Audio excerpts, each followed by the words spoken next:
Alrighty. Tonight, Mary Spencer has been a culinary instructor for over 20 years. Her professional cooking career began when she donated charitable auction dinners and cooking classes to the downtown Detroit YMCA and the Northville Parks and Recreation.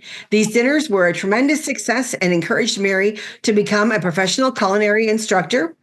By way of background, Mary learned to cook from attending some 200 cooking seminars from acclaimed chefs, including Jacques Pepin, Milos Chikla, and Nicholas Malgiri. She has taught cooking classes at a number of Metro Detroit cooking equipment stores, including Kitchen Glamour, Kitchen Witch, Scotty's Kitchen, and ABC Warehouse. She is presently the owner of Taste, a Cook's Place LLC, a cooking school, and Cook's Resource Center situated in Plymouth, Michigan. Mary has also conducted numerous classes for corporations, service organizations, and individuals. She has been a guest lecturer at the U of M Sociology Department and Michigan State University. Her class repertoire includes over 1,000 class-tested cooking presentations covering a wide range of topics. Her personal library holds over 5,500 books. Welcome, Mary. And everyone make sure that you have turned your audio off so that we don't hear any background noise. All righty? Okay, take it away, Mary. All right, thanks, Denise. All right, everybody, welcome to my kitchen. And tonight, our topic is cooking in cast iron. I'm sure a lot of you at home have cast iron pans, maybe passed down from, Denise and I were just talking, she has her great-grandmother's pan, which is absolutely, what a great remembrance of someone, because these things absolutely last forever. And they are one of my absolute favorite cooking vessels. So we're going to do two recipes, but as we do the recipes, we'll talk about how to take care of these guys, how to season them, and so forth. We're going to do a shrimp scampi with orzo, just a real quick, easy shrimp scampi dish. And then we're going to make a chicken burrito bowl skillet, just a real one-dish, kind of one-pan meal that I just love one-pan meals because they're easy and so forth. So, you can buy... Right now, I think that a lot of people, when they are looking for cast iron, a lot of people look at garage sales because that is, it has been a really good place to find these things. Not so much anymore, I hear, because people scoop them up, and I don't blame them because really these guys last forever as long as you treat them well. They're gonna really, really work out for you and be your best friend in the kitchen for a long, long time. One of the things when you buy a brand new cast iron pan, or if you buy an older one, you do want to wash it with soapy water the first time because when it comes from the factory, it has like a coating on it.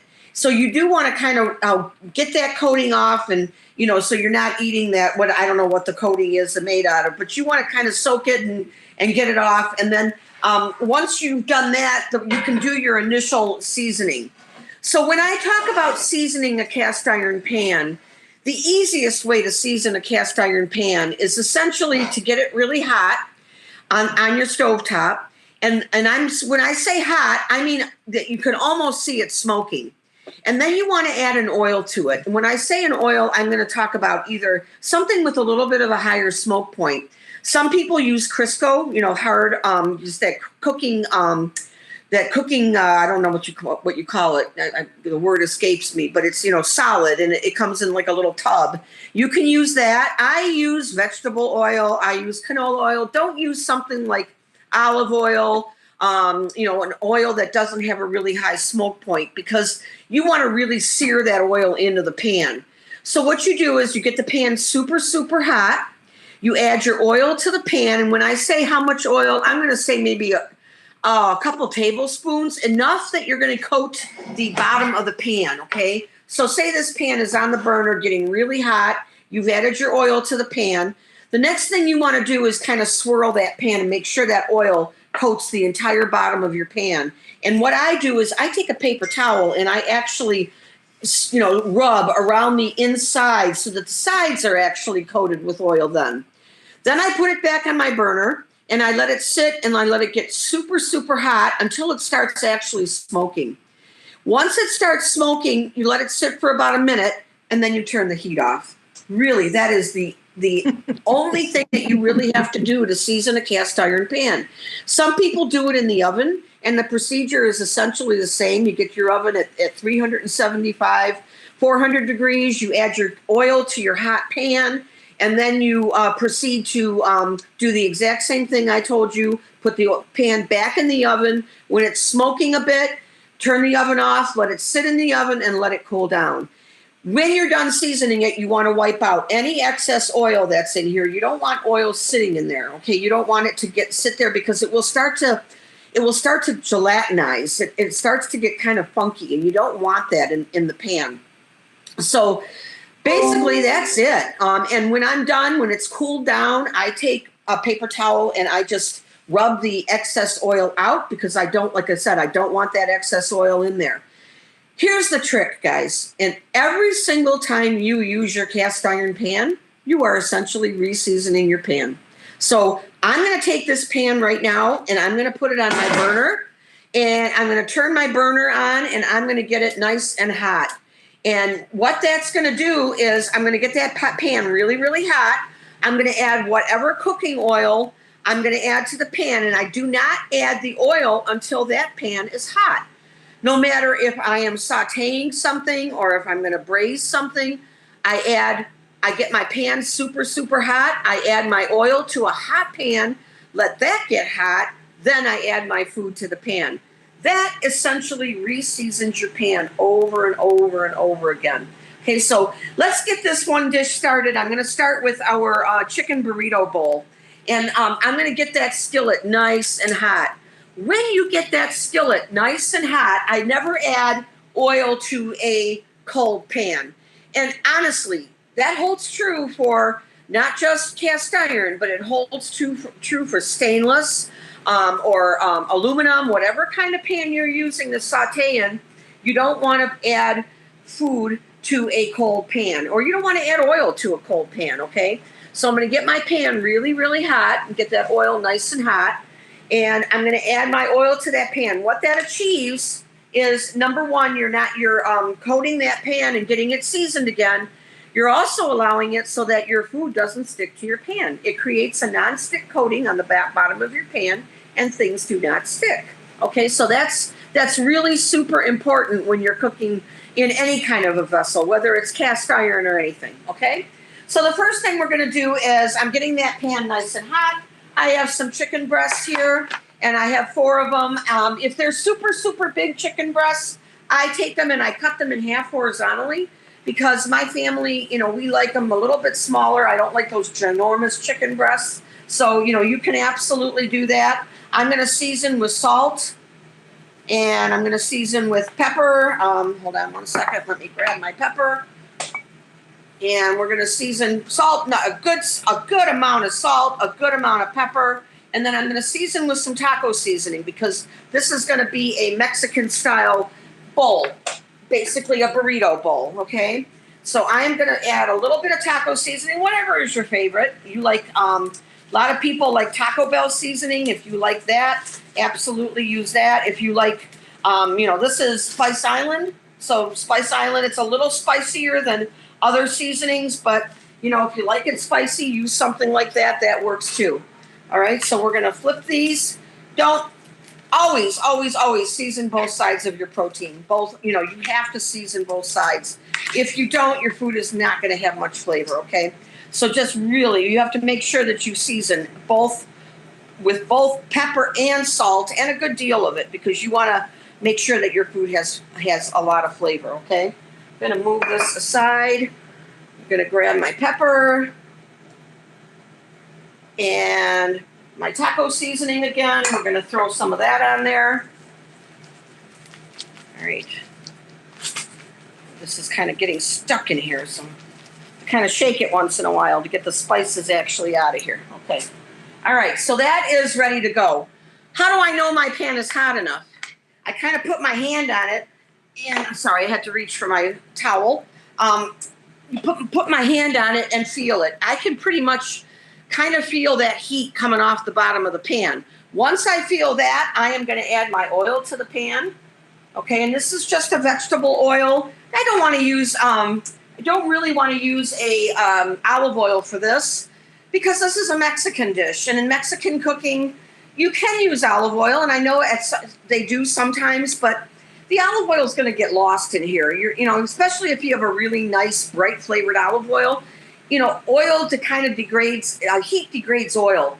So if you have a beautiful, fragrant, delicious olive oil, I kind of save that for salad dressings or finishing things, not really to saute things in as much, okay? We're going to wait for that oil to get hot. Like I said, don't jump the gun. Always wait for that oil to get hot. Once that oil gets hot, then I can add my chicken. How do I know that oil's hot? I can just add a little bit of, seasoning, spice, whatever, and I want to hear that sizzle. That's what I want to hear. I don't know if you guys can hear it on your computers, but that's basically what you want. You want to hear the sizzle. And then what's going to happen here is that I am not going to touch that chicken. I'm not going to touch it for a good, a minute or so. What happens with your cast iron or any pan that you saute protein in is that because you've gotten that hot, you've gotten both the pan and the oil hot, you've developed a nonstick coating on the bottom of your pan. And if you start to move it immediately, it's going to stick a little bit. What you want for that protein to cook for about a minute, and then it will develop kind of like a char on the bottom, like a sear. Like it'll kind of start cooking a little bit. And then once that happens, then you can move it and it will not stick. There is nothing more frustrating than when protein sticks to the bottom of the pan. You really don't want to move it. I'm going to flip it. All right, so basically I just want this to kind of get brown. All right, so this is kind of what I'm looking for here. It's a nice brown. You guys I don't know how true that camera is, but I'm just looking for that kind of browning effect. This is going to cook later. So basically once this has seared, gotten nice and brown, I'm going to remove them. And we're going to start our rice part of our dish, okay? So that'll be a lot easier. If you guys, as we're doing this, if you guys have questions on cast iron, on cleaning it, on any of it, on brands of cast iron or different things about cast iron, please ask because as we go along, because I may forget to tell you something. I've got all this stuff stored in my head, but plus I want to make these dishes for you. So, make sure that you ask your questions as you have them. All right, so I am flipping my chicken over. It's gotten beautiful browning on it, and that's kind of what I'm looking at here, okay? All right, so we're going to let that other side brown. Once that other side browns, I am going to add my vegetables to this, and basically my vegetables are going to be some onion, I have some green pepper, and I have some garlic, okay? So just onion, green pepper, and garlic chopped. No big deal. If you like red pepper better, use the red pepper. Green peppers have a tendency to be a little bitter because they're a younger pepper. I don't know how many of you know that a green pepper becomes red and orange as it matures, and it gets sweeter because it develops more sugar in the fruit. So yeah, it's kind of weird. They pick green peppers when they're green and when they're immature. So that's kind of, and sometimes green peppers play havoc on people's digestive system. So if you have an issue with that, use a red pepper instead. So I have beautiful browning on my chicken. That's what I'm looking for, okay? Now at this point, I'm going to set my chicken aside. It's all set to go here. We'll just put it back here for a second. And then I'm going to add my vegetables to this. I would add a little bit more oil if I needed it. If that chicken had absorbed the oil. I want to put a decent amount of oil in my pan too, so that the chicken, is not necessarily enough it's swimming in the oil, but I want to make sure that it, has enough oil to, kind of like form like almost like a little pool that the chicken sits in. So, I would say at least more than just a splash. Okay, when you're saying to put enough oil in the pan, I'm not deep frying. But what I'm typically doing is shallow frying. You can always remove oil, and if you don't add enough, you're not going to get a good browning on your chicken. Okay, so I am going to stir this. Get this. One of the beauties of cast iron is that you can cook anywhere with it. And when I'm saying anywhere, I mean I could take this and I could transfer it to the oven because it's completely oven proof. I can do it on my grill, outside. I mean, I can, nothing is better than cooking a steak on cast iron because that, it holds the heat. And one of the things that you really should do when you're using your cast iron or cooking with it is to just kind of see, where your hot spots are. Sometimes, you have hot spots on a cast iron pan just like you do on a normal pan, okay? But if it's a pan that you cook with all the time, it's kind of nice to figure out where those hot spots are. And I'm saying that sometimes the middle of the pan is hotter. Sometimes it's the one side of it. So, they all vary, okay? But yeah, there's so many cast iron pans out there. There are actually, as I'm sauteing this, we'll talk a minute about some of the different kinds of cast iron pans. They have pre-seasoned cast iron, which I have bought before. Is it any better? I bought one. It was a little more expensive than buying a regular cast iron pan that is not seasoned. The beauty of cast iron is that it is such an inexpensive piece of equipment. I think you can still buy like a 12-inch Lodge cast iron pan from maybe, and don't quote me, but maybe $30, which is that's way dirt cheap compared to other brands that are on the market. So if you want to get one that is pre-seasoned, and that all that is one that it will, kind of take the initial seasoning, worry away from you. You don't have to worry about seasoning it initially. But it's going to cost you a little bit more money too. So, if you just season the pan like I told you, just basically season it as though you were going to cook in it for the first time. That's basically what you want to do, okay? So now I'm going to take some rice, and I have some long grain rice here. We're just going to add some regular, long grain rice. We're going to add our rice to the dish, and I'm going to saute that. Okay, we're going to get that nice and sauteed. And, one of the things, too, you have to be careful with because cooking on cast iron, it's real hot, and it really, really holds heat. So one of the things you may want to, remember when you're cooking with it is if you're searing something or cooking something like this, be careful with the heat setting you have on your stovetop because it could be, if you're cooking on high, it's such a hot piece of equipment that it could really, really overcook your food. So be really careful with that. All right, I am going to add my black beans to this. I have a can of black beans that I just drained and rinsed. So I drained them and I rinsed them. I don't like that stuff that's in the can. I mean, it's perfectly edible, but I just think it's way too much starch. It's basically just the liquid that the beans are cooked in. I'm just kind of sauteing this rice. I'm kind of letting it get a little bit brown is what I'm doing, okay? And it's going to start kind of like toasting a little bit, and the rice will become more flavorful as it toasts. So it's a good thing to do if you're making a rice pilaf or something like that when you want a little bit more flavor with your rice, all right? I'm going to add my black beans to this at this point. All right, we're going to stir those in. And then I am going to let this, rice start to cook. I'm going to add some chicken broth. And I have about 2 cups of chicken broth. I can always add more if I want to. You don't have to, worry that, oh my gosh, we're running out of stock. It's absorbing the stock. What am I going to do here? You can always add more, guys. I mean, there's no written rule that says that you can only add what the recipe says.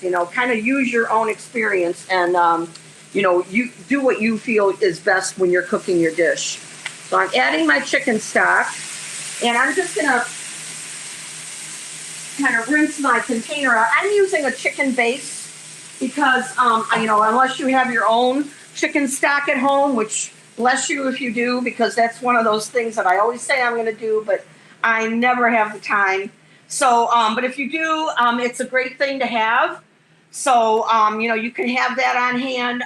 But chicken base is a really good way to use, to get a good flavor when you're cooking rice or cooking pasta or sauteing something or whatever, and it really works, okay? And my favorite base these days is Better Than Bouillon. It's my absolute favorite chicken base. So what I'm going to do is I'm going to move this over to another burner, okay, so that I can start my next dish on this burner. So I'm gonna just move these over, guys. And I think one of the biggest complaints that I hear from people is that these things are really heavy. And I used to laugh because yeah, they're heavy, but they're great. But now as I get older, I get what you say, guys. I really get the fact that yeah, they are heavy. But you know what? God gave you 2 hands. It's all good, right? So use 2 hands to pick them up. And, you can store them somewhere where they're easily accessible. If you're going to use a cast iron pan, the more you use it, the more seasoned it gets, the better it is. And you're just going to be happier with it if you continuously use it. So what I'm going to do with this chicken now is I am going to add my chicken back to this, okay? I almost forgot that because I want to make sure that chicken is completely cooked as I'm cooking this. So I'm going to turn the heat down a little bit on my burner, and we're going to add my chicken back I'm kind of nestling it into the rice mixture. All right, and I'm going to go ahead and pour all the juices that accumulated into the pan because that is flavor. I don't want to lose any flavor, guys. That's super important, okay? All right, so we're going to let that cook. And then in my second pan, we're going to start our shrimp dish. And our shrimp dish we're going to use olive oil because this is a scampi, essentially an Italian dish. And with an Italian dish, I want to use olive oil. All right, so first thing I'm going to do is I am going to season my shrimp. I'm going to take a little bit of garlic, and I'm going to add my garlic to shrimp. These are shrimp that have been shelled and deveined, and always, always, always cook with raw shrimp. Don't cook with cooked shrimp. So you want to make sure that the shrimp that you use are going to be, they're going to be raw. They're not going to be pre-cooked. Okay, I'm going to add a little bit of olive oil to this, and then I'm going to add a little more garlic, and then I'm going to add a little bit of lemon zest. Okay, the zest of a lemon, which is going to really make this lemony. It's going to give it a beautiful, bright flavor. All right, so we're just going to add the zest. I can add the juice, but I'll be honest with you guys, the zest is really going to give it some really beautiful lemon flavor. I mean, think about what's in the zest. It's all the oil from the fruit. The juice is one thing, but when you start using the zest, it is absolutely a whole nother ball game. And this is a great piece of equipment. If you haven't seen one of these, pick one up because you're going to love it. It's a zester. It grates Parmesan. It grates chocolate, all kinds of things. It makes your life so much easier. I kind of don't even look at my box grater anymore. That's how much, I love this guy. I don't sell them, but, if you guys are going to, need a piece of equipment, that's a really great piece of equipment. I am going to mix these together. I have a little bit of red pepper flakes, just for a tiny bit of heat. What is scampi? It's lemon, it's garlic, it's red pepper flakes. So that's kind of what a scampi is, okay? So we're going to just toss all this together, and I'm going to put a pinch of salt and a pinch of pepper in here. So we've got some pepper and some salt. All right. Nice amount, okay? We're going to get that nice and sauteed. Again, what I'm doing here is I'm getting my pan nice and hot. And I'm going to let that get nice and hot before I add anything in my pan, okay? So I'm going to put my shrimp aside. We are going to now, because this is nice and hot, I'm going to add olive oil to my pan. All right, and then I'm also going to add a little bit of butter, just a knob of butter. What is the butter going to do? It's going to give flavor. I could just use olive oil, but honestly, guys, I love the flavor of butter. Olive oil cooks to a higher smoke point. Butter burns easier, so if you're doing something with butter and you want to have it a little bit more, I guess, easily, so that it doesn't burn as fast, add a little oil to your pan, and you'll find that the butter will not burn as quickly, okay? Butter and oil, and then you'll be good. I'm going to add my orzo to this. I have some orzo pasta, and I'm going to add my orzo to this. We're just going to sprinkle that in there. And kind of the same thing that I did with the rice. I'm going to kind of stir my rice to make sure that it's cooking and it's not, my burner isn't on too high. I don't want this to burn. And I think right now I am going to just cover it. I'm gonna, if you have a lid for your cast iron, most cast iron pans do not come with lids, but lids are interchangeable. You can use it, you know, you can use a lid from something else. You don't have to buy a lid that is specifically for cast iron. And I'm just gonna cover this a little bit just to hold in the moisture, okay? And I'm not gonna let that moisture evaporate so quickly. So I'm gonna saute my orzo, and I'm gonna show you guys how quickly this orzo becomes brown. I think you can kind of see that. It gets really nice and toasted. And that's what I'm looking for, okay? And then I'm gonna add my garlic, the rest of my garlic that I have here, because you guys all know, if you've had scampi dishes in restaurants, this is, you know, kind of similar to making a scampi. So just oil, you know, garlic, butter, lemon. Those are scampi ingredients, guys. And you know, shrimp for me is always scampi. Although you can do it with chicken. If you want to do this with chicken, you can certainly do it too. So I'm getting that orzo nice and toasted. Okay, I'm going to add the rest of my garlic to this. All right. And we're going to get that garlic nice and sauteed. I don't want to get the garlic burn. I don't want the garlic to burn. So just be real careful that you don't burn the garlic. I'm going to add some white wine to deglaze, okay? So we're going to deglaze our pan with white wine. Don't use an expensive white wine. You know, use something, you know, I kind of stick with things under $6, you know, because you're not going to drink it. You're going to use it in cooking, but you want it to still taste good, okay? You don't, a wine that is does not taste good or is too, you know, kind of nasty on the palate, it's going to be nasty in your food. So just make sure that when you are using wine, it's at least palatable. You can at least drink it, okay? So that's kind of the whole thing about it. If you don't want to use wine, just go ahead and use some water. You're good with that. I'm going to add the wine, and we're going to deglaze my pan. All right, so just kind of, what does that mean? It means that I'm taking anything that's stuck to the bottom of that pan and lifting it off with that wine. And what I'm doing here now is I am allowing that wine to evaporate almost completely. I don't want the alcohol, but I want the flavor of the wine. I want that kind of subtle wine flavor, all right? But not the alcohol. So by letting it evaporate like this, I'm kind of removing that alcohol taste, okay? Now I need to let my orzo cook. And we're gonna take some water here, and we're gonna add some water to my pan. All right, so I got about 2 cups of water, and we're gonna add that to the pan. And by the time this is all said and done, that water will pretty much either be absorbed with the orzo, or it will have evaporated from the pan, okay? All right, let's check our chicken real quick and our rice to make sure that this is not sticking and that the rice is cooking nicely, and it is. So I'm not too worried about it. You know, don't forget to turn your heat down. If you're cooking things on top of the stove like this, that's direct heat underneath whatever that dish is that you're cooking. And it is gonna, you know, burn on you if you don't work, you know, if you're not careful with it, okay? So I'm gonna take another piece of foil and I'm gonna cover my orzo with it, all right? All right. So let's go to another topic about cast iron pans. And one of the things people wonder about is how do you clean them? Cleaning cast iron is pretty easy, guys. It's not hard. And Denise and I were talking about it. There, you know, one of the things you want to do is you want to get water on there, and you want to get it nice and clean with water. I do sometimes use a little soap, just if whatever is in there is smelly and nasty. So I don't have any problems with that. One of the things you have to be careful with is removing the seasoning that you've carefully built on the bottom of that pan.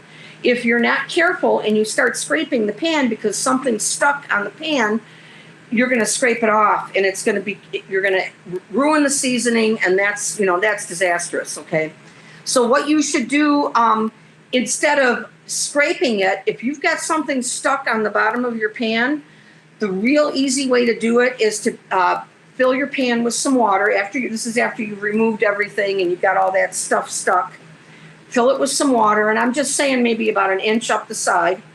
put it on a burner, get it really, really super hot on your burner and let it boil. Let it boil for like 5 minutes and then turn it off and let it cool down completely. And that that boiling will remove any of that stuff that's stuck on the bottom of your pan, especially if you've got a nicely seasoned pan. You shouldn't have to worry about things being, being stuck on there forever, okay? So once you've cleaned it, and I mean, if you look online or you look at some cast iron websites, you're going to find a lot of different equipment that they sell for you to clean cast iron. And don't fall for it, guys. I mean, honestly, one of the things that I've been seeing is chainmail. They actually have like chainmail that they somehow string together, and they want you to scrub it with this chainmail stuff. I mean, come on, you could use a Brillo pad if that, save your money on some things. I don't think it's really, really necessary. So, I just think sometimes things are meant to sell and people get a little bit frustrated because they don't have, I don't have the proper equipment. Our ancestors cooked with cast iron for many, many years before there was Amazon. So, I think you can get away with pretty good stuff and pretty inexpensive ways to deal with those problems without spending a lot of money. While we're waiting for this to kind of cook, I am going to make a little bit of a pico de gallo for our chicken dish that we're going to do. So it's kind of like what you would think of a burrito bowl or a bowl, with the rice and the meat and all that and the vegetables that go in it. And so I'm going to kind of make this basically kind of like a salsa, like a pico de gallo is basically a fresh salsa. And so what I have here is really finely chopped or small chopped cherry tomatoes, grape tomatoes, whatever. I find that right now these are the most flavorful, so that's why I use them. I have some red onion in here. Typically in Mexican cooking, you're going to find a lot more like sweet onion used instead of like a yellow onion or a Spanish onion, because it's a little bit more it's a little milder. If you are someone who does not like that real strong taste of onion in a dish, in a raw dish like a salsa, you can, after you've chopped your onion, you can put it in a little sieve and then run it under cold water real quickly, and then just shake the water out of it, and that will remove some of that real sharp oniony flavor you get on an onion. And it really, really helps to kind of tame that onion down a little bit. I am going to, how do you know if your rice is done? Well, you got to taste it, guys. Not quite, almost there. And what I'm going to do is I'm going to add just a little bit more water. I have a lot of chicken broth in there, so I don't really need to use any more chicken broth. I have enough flavor going on in here. So we're just going to use a little bit of water instead. And then I'm going to let that continue to cook a little bit. I was just, it was getting a little dry. So in my mind, I want just a little bit more moisture so that rice has something to cook on. Rice will not cook if you don't give it moisture. So that's one of the kind of things you want to make sure that you keep in mind, okay? I'm going to cover that again, just so that it keeps the moisture in. Looking at my orzo's doing great. I'm going to use some cilantro here. Oh, this is not the cilantro. I'm going to use cilantro. Cilantro, I love it. It's something that, for me, Mexican tastes like Mexican food because of the cilantro. And if you're not a cilantro lover, leave it out. There's other spices or herbs that you can use that taste really good too. I've got a couple pieces here that don't look so good to me. And what I do with cilantro, I got one yellow leaf that I'm not happy with. Okay. So I usually wash it and then I towel dry it. I wrap it in a towel and let it get nice and dry. And then to use it, because cilantro is very tender, it's unlike parsley. Parsley the stems can be really, this is a lousy bunch of cilantro. Anyway, parsley can be tough. The stems can be really tough. So what I typically do with cilantro is I use the stems. And what I'm going to do is I'm just going to cut it like this, cut what I need or what I think I need. And then I'm just going to kind of give it a little chop. And then we're going to add that to our pico de gallo. Really, really, really easy pico de gallo to make. I mean, if you're looking for, just a real easy summer kind of dip, to use with guacamole or anything like that, this is a super, super easy one to do. You can add some corn to this. You can add, frozen corn. You can add black beans. And then you have a more substantial kind of pico de gallo, which is really, really nice. All right, so I'm going to add a little bit of pepper, just a tiny bit, and a little bit of salt, okay, because you got to add a little bit of salt to this.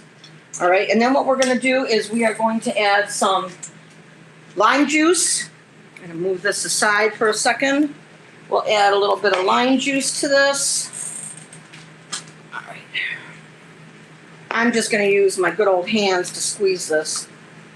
Limes can be so iffy, guys. I mean, you get one that just, you think it's going to have a lot of juice in it, but it has absolutely nothing. This is kind of proven to be just like that, although I'm getting some, so we're good. I'm going to add a nice amount of fresh lime juice, and I go for fresh, guys. I don't know. For me, fresh is just really the only way to go because you get really a lot more flavor, and it just tastes so much like lime. I'm talking about those little bottles, which are typically made with citric acid of some sort, and they're not quite as flavorful as you would get with a fresh lime. All right, so there is my nice little pico de gallo. All right, and then let's take a look at our orzo. I didn't peek at that yet for a minute, and that is cooking beautifully. All right. Basically, I wish I could tip it, guys, but I think if I tipped it, I may lose it, so I'm worried about that. That is our rice with our orzo, and that is getting nice. It got nice and brown, which I'm really happy about because that's going to give that orzo a ton of flavor. All right, so we're going to let that continue to cook, and then what I'm going to do is right before it's done cooking, we're going to add our shrimp to it. Super easy, okay, so that there is nothing more to do on that. Really super simple to do. Now, our rice, let's take a look at this. And that is coming along just really nicely. I'm going to say another couple minutes on the rice, the chicken dish. I want to make sure it's cooked. I wish you guys could taste this, but if my family's going to eat it, they're going to want it cooked all the way through too. So I have to make sure. One of the other things you have to remember when you're using cast iron, or when you're cleaning cast iron actually, is that you want to make sure that when you're done with it, you want it to dry completely. You don't want to put cast iron away wet. What's going to happen is there might be a little spot on the bottom of your cast iron pan where maybe it isn't quite as seasoned as the rest of it.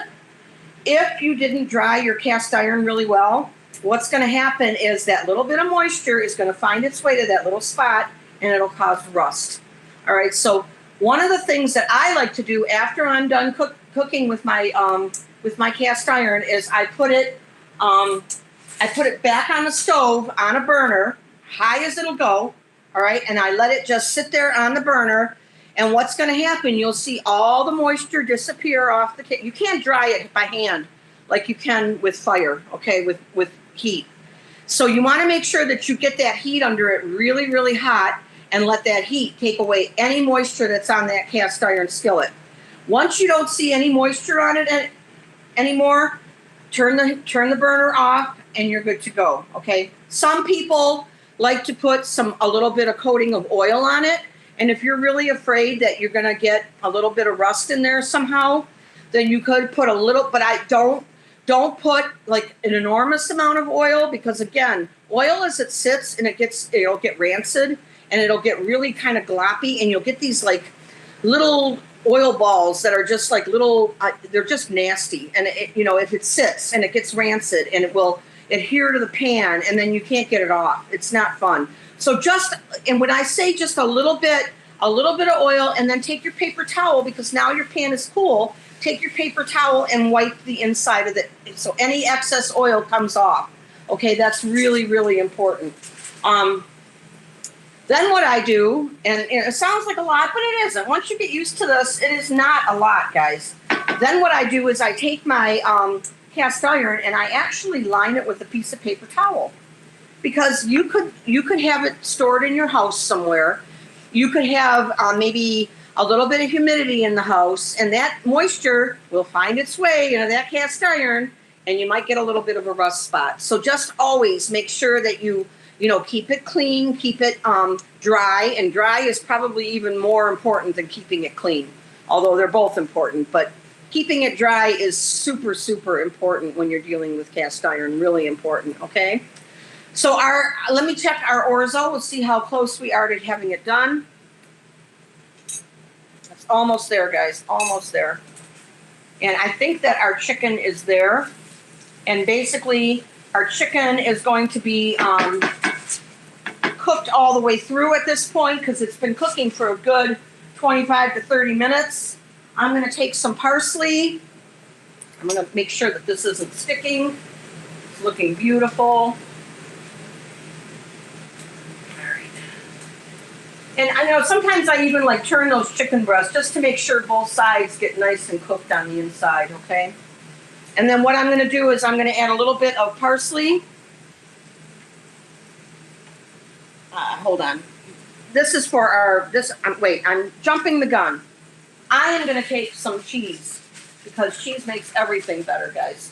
And I'm not going to do this in the broiler because I'd have to go all the way over there and keep an eye on it. But and I'm going to forget, guys, and it's going to get burned, and it isn't worth it. This is a Mexican blend of shredded cheese. Let me make sure that this is done. I don't want to add this until this is absolutely done at this point. Delicious. I'm going to take my cheese. I'm going to sprinkle it on top of my burrito skillet. All right, and the whole thing. And we'll just spread that out. I could put this under the broiler for just a few minutes, get this nice and brown. Instead, what I'm going to do is cover this again, and that cheese will melt under the heat. So I should be okay with this. I'm going to add just a little bit more water to my orzo. You guys see that I'm adding water when I need to, okay? Don't be afraid of that. That is not, like I said, just because your recipe said 2 cups doesn't mean, it depends on how fast you're cooking it. Depends on how high you have your burner. You don't want to burn this, and then you obviously want that orzo to get done. And if you don't add enough liquid, it will not get done, okay? So make sure that you always add, have enough liquid in there. I think I'm good to go on that. So basically what I'm going to do is I'm going to add my shrimp at this moment. We're just going to kind of put this around here, kind of nestle it into my orzo. All right. And then kind of let that cook with my cover on. I'm going to turn my heat down a little bit so I don't burn my orzo. Because at this point it is done. The last thing I want to do is scrape this thing if I burned it. Don't want to burn anything. We're going to let that shrimp cook, and it'll take maybe a couple minutes for it to cook. And I'm going to chop a little bit of parsley for our orzo. It's going to be parsley and lemon juice. A little bit of that lemon juice from that lemon that we had here. And I'm going to use some of the real ends of it, where I have a lot of the leaves. I don't like to use the stems because you can see how big the stems on a parsley is compared to stems on cilantro. So this is a good comparison, guys. This is really thin and this is really, really thick. So you get much, and these are much more fibrous on parsley. These are much more, I can snap this, and this is much more tender on a cilantro. So, I'm typically a little more careful with with parsley than I am with cilantro. All right. So we're going to just chop this. How is scampi always finished? A little bit of lemon juice and a little bit of parsley. So that's kind of like how we're finishing this. And I'm going to taste it for seasoning at this point. Let's see how our shrimp are doing. They're doing beautifully. I'm just going to give this a nice stir. And I'm going to season that one more time. Just a little bit more. Want to make sure that is seasoned well enough. And we'll add a little more salt. And a little pepper. You want to make sure that all throughout the cooking that you are seasoning properly in your dishes, okay, guys? Because, food isn't going to have flavor unless you season it and you give it flavor. It's just a hard fact. Okay, I am going to add my parsley to this. I am going to add some lemon juice to this. Just like this. We're going to just squeeze some lemon juice on here. Probably got a few seeds in here, but it's okay. It's just family. You know, they can pick it out. They know me. Not that I don't care, but, you know, a little bit easier to deal with. I don't have to worry so much. All right, so my Mary? orzo is, yes. Sylvia wanted to know, where do you buy the shrimp? I buy my shrimp anywhere. I hate to say this, but anywhere that I like the way they are. I'm not a big fan of shrimp from a lot of grocery stores because they don't sell really good quality shrimp. I like, although lately I've been buying shrimp at Kroger, and I like that. I do not buy my shrimp thawed. I buy my shrimp always frozen. Okay, they're always frozen, because if you buy your shrimp thawed, what happens is you have bought it from the grocery store, and the fishmonger at the grocery store thaws it. Okay, and it might be sitting in that case, unable to sell it for a couple days. He'll get all of his shrimp will come in frozen, all of it. Typically, all shrimp you're going to get here in Michigan is going to be sold frozen, unless you go somewhere where they sell impeccably fresh shrimp that they get right out of the Gulf. And that's really hard to find. And if you do, it's going to be a lot of money. And I don't mind paying that. But to be perfectly honest with you, I think one of the things is that if you're going to buy something like shrimp, I want it to taste really good because it's seafood. So I buy mine frozen. I bring it home, and then I thaw it as I need it. I just, I can take up if I need, I don't know, half a bag of shrimp, I'll put it in a bowl. I'll fill the bowl with cold water and let it sit for like 10 minutes. Refill the bowl with cold water and keep changing it. About a half hour later, I have perfectly thawed shrimp, and they're super, super fresh. So I prefer it that way, guys. I don't know. I just, I've had some bad luck with shrimp that I bought that were already thawed, and I learned my lesson a long time ago. So that's how I like to have it. I like to buy it that way. All right, our shrimp is pretty much done. I am going to go ahead and turn this off, and let's plate our shrimp dish with our orzo. I can turn this guy off because it makes a lot of noise. And this is a good, this amount that I have here in this recipe, it's good for about, 2 to 3 servings. I mean, if you got some really hefty eaters, you may want to make a double batch. If you got serving for 4 people, you may want to do a double batch. And, you can certainly do that with your, with your cast iron, even if you only have like a 12-inch. I always say, at least have a 12-inch cast iron pan, because that's going to be, one that you're going to be able to do a lot of things in. So this is my shrimp scampi orzo. Just as really a nice, quick after-work dish. You have your shrimp already in the freezer. You can thaw it within 20 minutes. And, look at that, cooked maybe within 20 minutes to a half hour, not even. And I just think it's stuff that you can really have on hand, and you don't have to worry about it, okay? Then I'm going to take my, grab this. I'm going to grab my skillet burrito bowl. I'm going to just change skillets here. One of the things you got to be careful of too, guys, is that cast iron handles get super, super hot, okay? They get super hot. I remember doing a cooking class one time, and I wasn't thinking about it, and I had put a cast iron pan in the oven, and that was really stupid because I should have known better than that. And I took the thing out of the oven, and it was sitting on the counter without even thinking. I went to grab the handle. So always, always, always have a towel or something that you can, save yourself and not burn yourself, okay? I had this nice little handle mark on my hand for weeks. It is what it is. You just, you learn to live with those stupid mistakes you make, but, don't make those mistakes to begin with, okay? So I am going to take my chicken. I'm going to take some of that rice first. We're going to put that in the bottom of our pan. I got some cheesiness going on with the rice as well. All right, and then I'm going to put my chicken breast right on top. Just like that guy, got cheese everywhere. Nice gooey, okay. And then I'm going to take a little bit of that pico de gallo, and we're going to put that right on top because it's going to give it a lot of freshness. You know, you don't even have to do a pico de gallo. Just get some jarred salsa. If you've got some hanging around your house, use that. That works too. You don't have to do anything special. I'm going to take a avocado, and I'm going to cut that because I just happen to have it. I'm going to twist that. When you're taking the pit out of an avocado, and I know everybody knows the trick, okay, put a towel in the palm of your hand, just like this.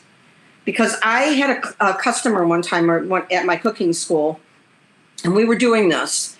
And she said, she just winced when I was doing it because I was doing it in my bare hand.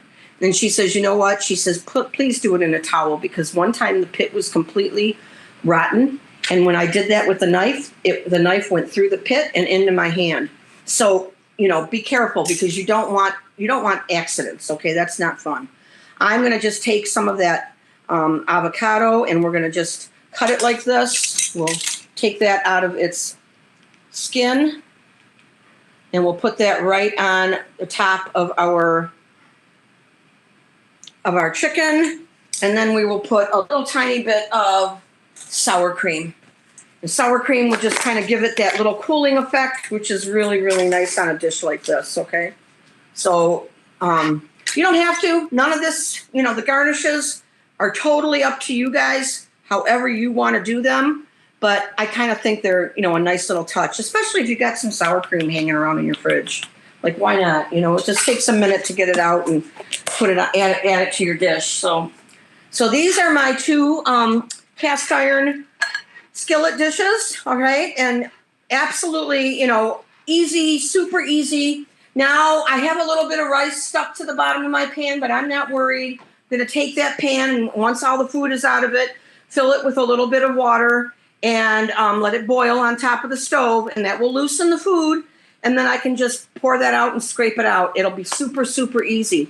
Does anybody have any questions on cast iron, on the care of it, on the use of it, how to store it? I mean, I store it typically, I was saying before, with a piece of paper towel or even one of those real cheap paper plates. Just put one of those on the bottom so that any moisture that's in there will get absorbed by the plate, not by your skillet, okay? So, you know, I just think that if you take care of these guys, and it isn't like extreme measures of taking care of it. And I think that's what people don't like about cast iron. They think it's a lot of work, and it really isn't. Mm-hmm. So this next time that I use this pan, when I add my oil to the pan, I swirl it around and I let it coat the sides. And basically, I've seasoned it again for the next time that I cook it. Okay, so cooking in it re-seasons your pan, and that works really well. Okay. Sure. Any questions, anybody? Go ahead and unmute yourselves if you want to ask Mary a question. Faye commented, she said it was a great class. Thank you. Oh, you're welcome. Thank you. No, nobody? Well, okay, nobody has any questions. I must have covered everything. Yeah, I must have covered everything. It's all good. It's all good. Yeah. Those look great. Awesome. Those dishes. Yeah. Something a little different. You know what I mean? A little bit of a different take on a chicken bowl. And, you know, again, if you don't like chicken, do pork. You can do pork the same way. You know, put some pork chops in it, and it will cook with the pork chops. It'll be, you know, thin ones. You don't want to do real thick ones because it'll take longer to cook. But honestly, very versatile. Yes, very much so. Yes. Retta London says, thank you. Always a great class. Thank you. Thank you, Retta. Thank you, everybody. Yeah. Well, you know, as always, I love when you come and visit us. And I didn't say it when I started, but in May 13th, Mary is going to be cooking with herbs. Absolutely. So we'll see everyone again. Well, thanks, Mary. You're welcome. Thank you. Thank you, Denise. And thank you, everybody, for joining us tonight. It was a nice Right. night. So thanks for staying in and, and tuning in. I appreciate it. Yes, yes. All right. Thanks, Mary. Have a good Thank night. Enjoy your dinner. You too. Okay. Yeah. Thanks. I wish I could share it. I know. Me too. I know. Take care. You too. Bye-bye. Bye.